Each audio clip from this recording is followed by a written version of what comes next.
I mean, let's be honest. You got to live a little because, like, what's life without cheese? Right. Oh, cheese. Ice cream, really. Let's talk about It's ice cream. Anyway.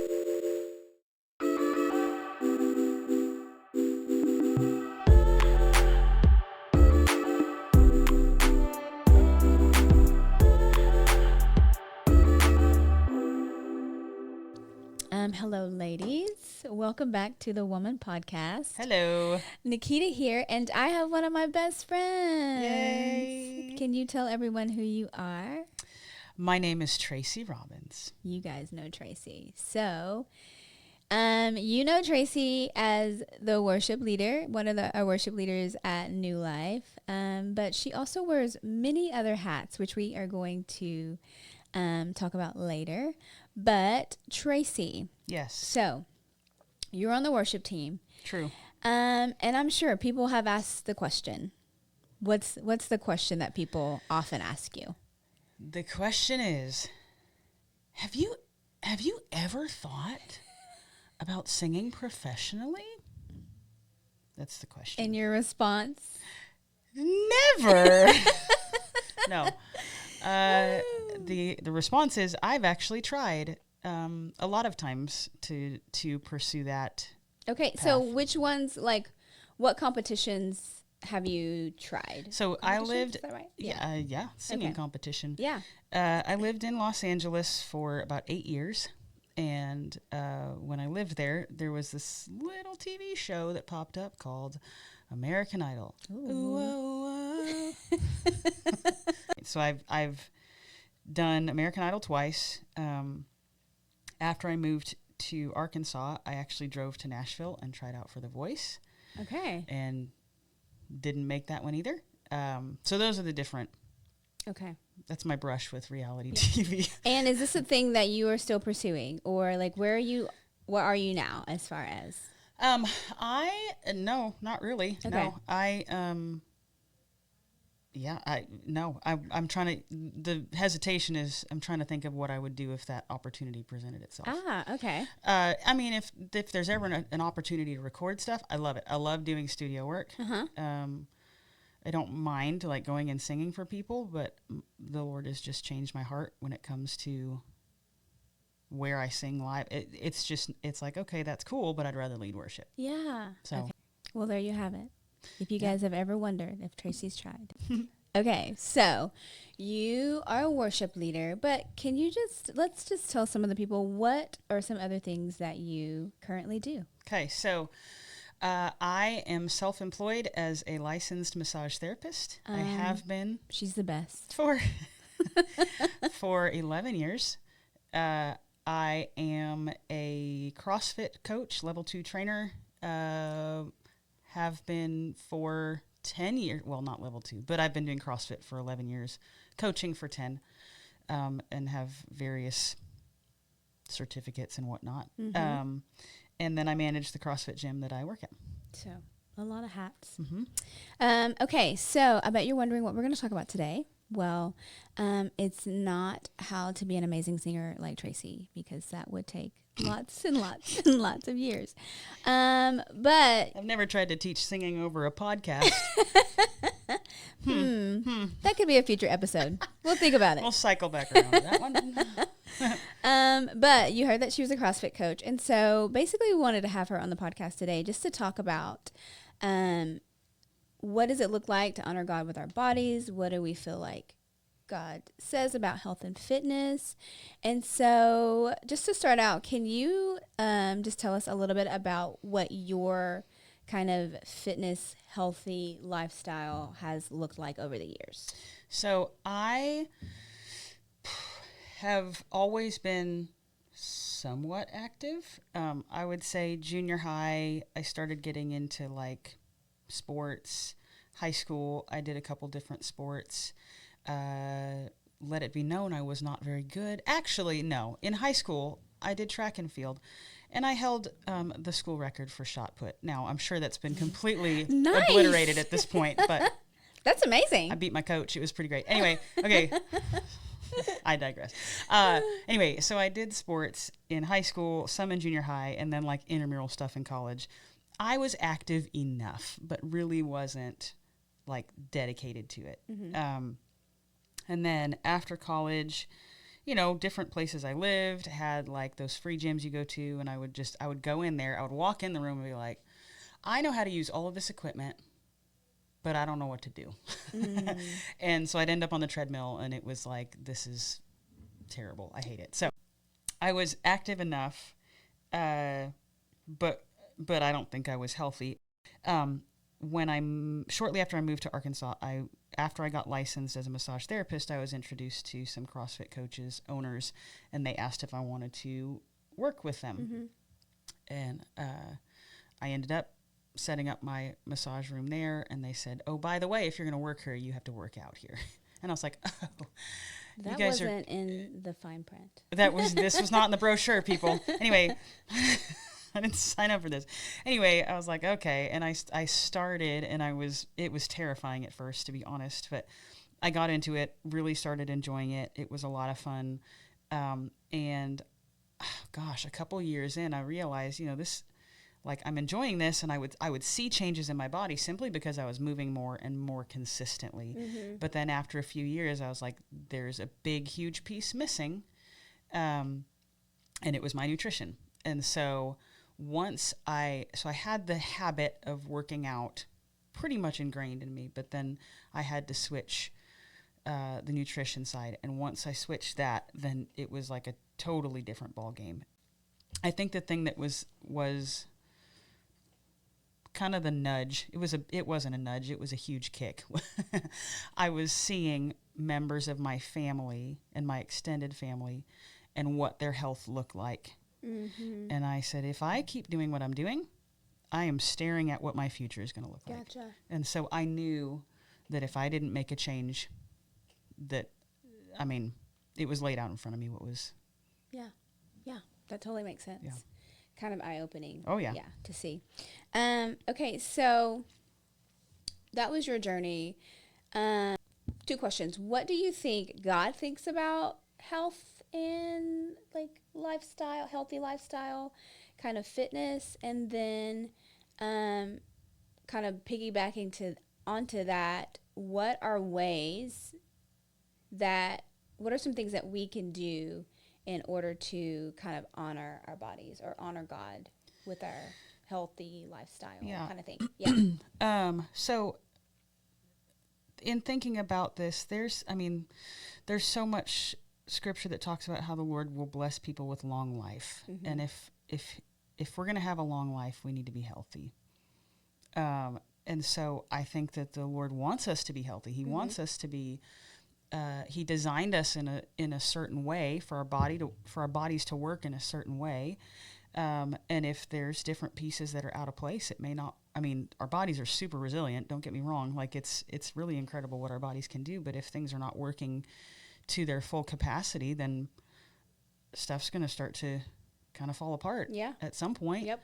And then you have to kind of, I don't know, it kind of ends up being a scramble to get all the pieces back together. So I just think I think the Lord wants us to be proactive with our health and really be mindful about how we treat ourselves and how we take care of ourselves. And that's, there's so many different ways.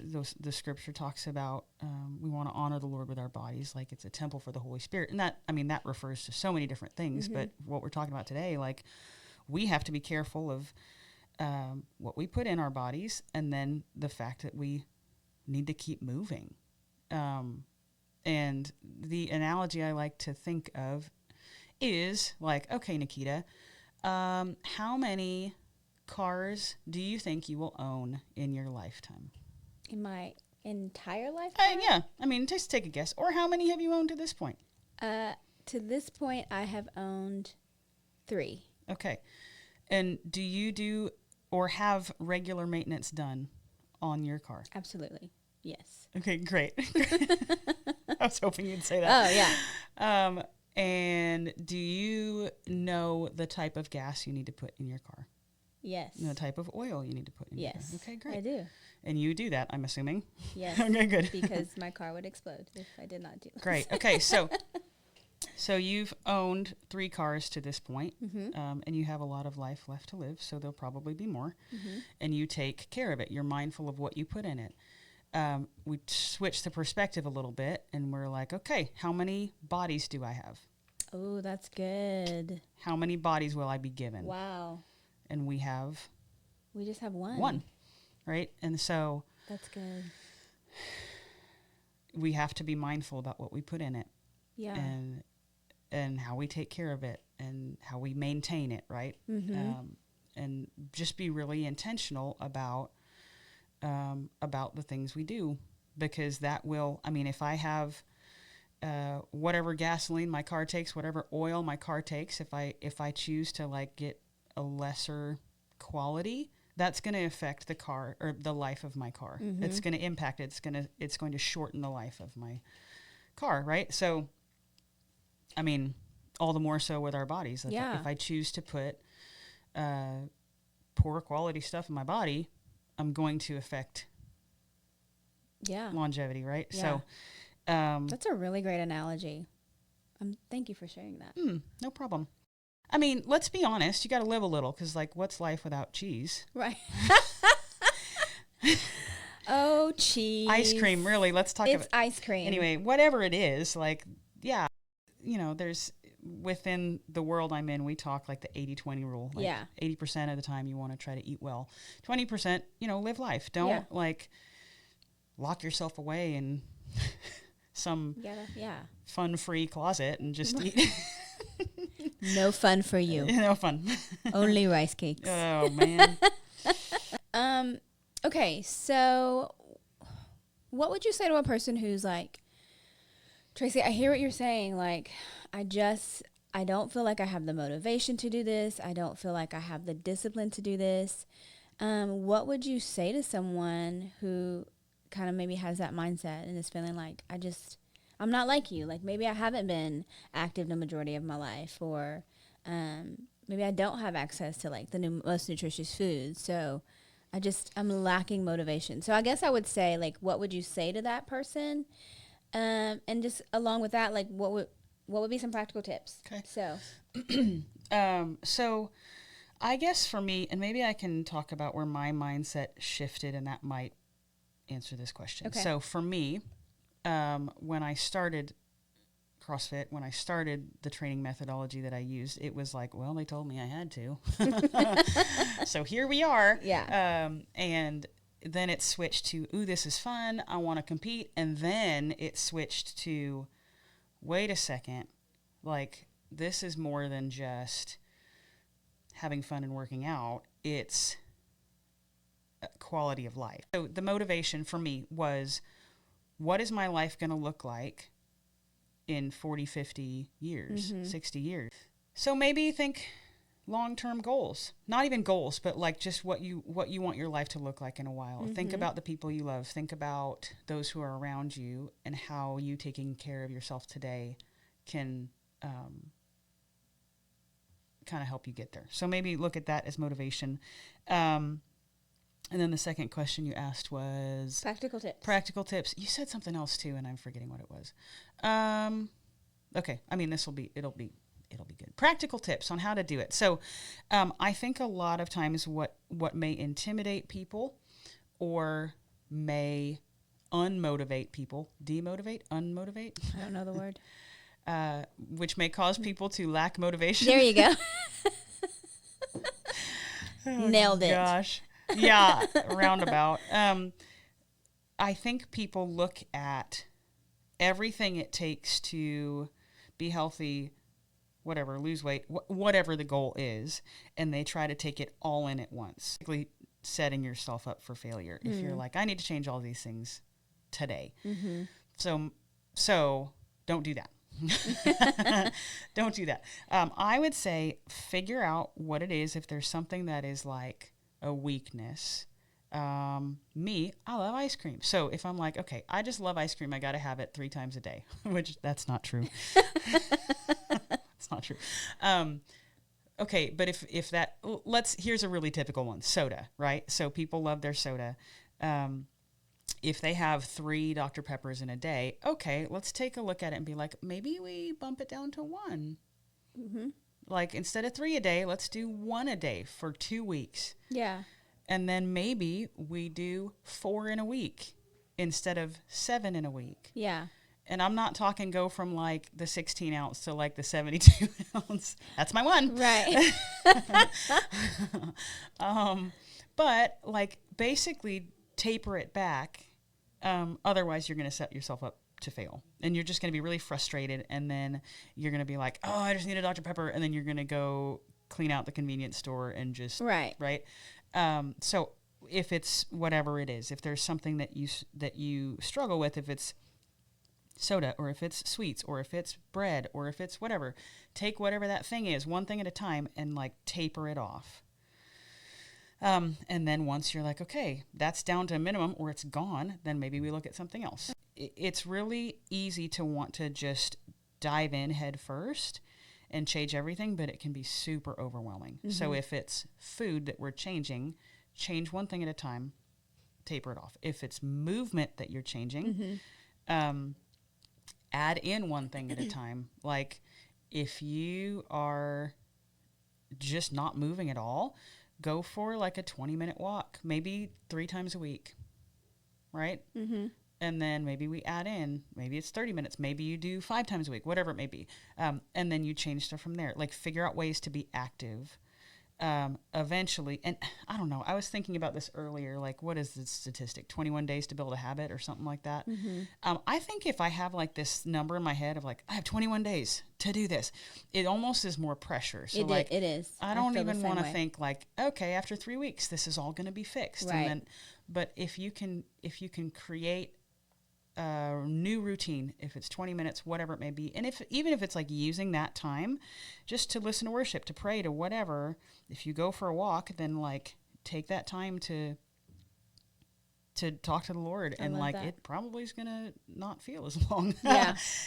But if you're not thinking of this timeline of 21 days, then eventually you'll be like, oh my gosh, I'm three months into this. Yeah. And it doesn't feel as heavy as I'm checking days off into this 21. Anyway. Yeah. What would you say about someone who's like, I just want this weight off. Like, I just want to get it off quickly. I need to lose 20 pounds in 2 weeks. Like, I just need to. What would you say to someone who's like, how do I just lose weight really quickly? I guess is the question. That's unrealistic. I mean, for the person who wants to lose weight quickly, or gain weight. Well, I mean, I guess that's more with losing weight. Some people want to gain weight. Mm-hmm. It is most definitely a process. The goal is to lose weight. I would encourage people to find something that is more of a lifestyle than something that's going to be a quick fix. Yeah. Because, I mean, anything that's a quick fix, it's going to just be really, really hard to sustain that. Yeah. And make it part of your everyday life. And then it's really frustrating when, if you've done whatever it is to lose 20 pounds in 2 weeks, for example, the chances of it staying off are just really, really low. Gotcha. Size pieces, right? So whether Baby we're steps. removing stuff from our diet or if we're adding in, I don't know. I just think of when I train people at the gym and they come in and they've never done CrossFit before, you better believe I'm not going to hand them a loaded barbell and be like, okay, you're going to deadlift 350 pounds today. Yeah. Like, I'm going to give them a PVC pipe and we're going to learn how to move the right way. Mm-hmm. I mean, yeah, I was about to turn this into a CrossFit podcast. I'm not going to do that. I mean, I will say this because I think it's a good thing to think about. But we talk about mechanics first, learning the basics, and then once we understand that, then we add in consistency. Mm-hmm. Like, do you understand what it looks like to build a balanced meal? Great. Now, can you do it consistently? Mm-hmm. Can you do it? If you can do it once, can you do it 4 times? Can you do it 10 times? And then the third piece to it is intensity. Okay, now can we change? Can we maybe clean it up a little bit more? Can we add more movement? Whatever it is. But like, we have to give ourselves grace initially, make sure we understand the foundations. diet, exercise, whatever, and then build on that. I love Don't this. jump in head first and like it's basically crawling before you can sprint, right? We don't Right. want to just go into a dead sprint. Yeah. This is such great advice.